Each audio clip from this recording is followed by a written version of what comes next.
కృష్ణా జిల్లా గంగూరులో రైతు సేవా కేంద్రంలో ధాన్యం కొనుగోలు, ధాన్యం సేకరణను ఏపీ సీఎం చంద్రబాబు క్షేత్రస్థాయిలో పర్యటించి వెళ్లి పరిశీలించారు. రైతు సేవా కేంద్రాల్లోని ధాన్యంలోని తేమ శాతాన్ని పరిశీలించారు సీఎం చంద్రబాబు. ధాన్యం సేకరణలో ఎక్కడ తప్పు జరగడానికి వీల్లేదని అధికారులకు స్పష్టం చేశారు. అన్నదాతలకు మరిన్ని ప్రయోజనాలు కల్పించేందుకు ఏం చేయాలనే అంశంపై రైతులతో మాట్లాడారు చంద్రబాబు. నేరుగా రైతుల నుంచి వారి సూచనలు తీసుకున్నారు. గత ఏడాది కంటే ఏడాది పంటలు అధికంగా పండాయని, మిషన్ హార్వెస్టింగ్ తో ఎకరాకు 5-6 వేలు కలిసి వచ్చిందని సీఎం చంద్రబాబుతో రైతులు చెప్పారు. తర్వాత సీఎం చంద్రబాబు మాట్లాడుతూ అన్నదాతకు అన్ని రకాలుగా అండగా ఉంటామని అన్నారు. సాంకేతికతను రైతులకు చేరువ చేసి వారికి సాగు ఖర్చులు తగ్గిస్తామని తెలిపారు.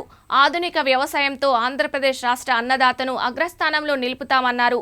ఈ సీజన్లో ధాన్యం సేకరణ విధానాలు మార్చుతామన్నారు. నిబంధనలు సరళతరం చేసి ఖరీఫ్లో ఇప్పటి వరకు 19,90,945 మెట్రిక్ టన్నుల ధాన్య సేకరణ జరిపామని, 3 లక్షల మంది రైతులకు 4,584 కోట్ల ధాన్యం కొనుగోలు డబ్బును 48 గంటల్లో చెల్లించామని చెప్పేందుకు నేను సంతోషిస్తున్నానని అన్నారు సీఎం చంద్రబాబు.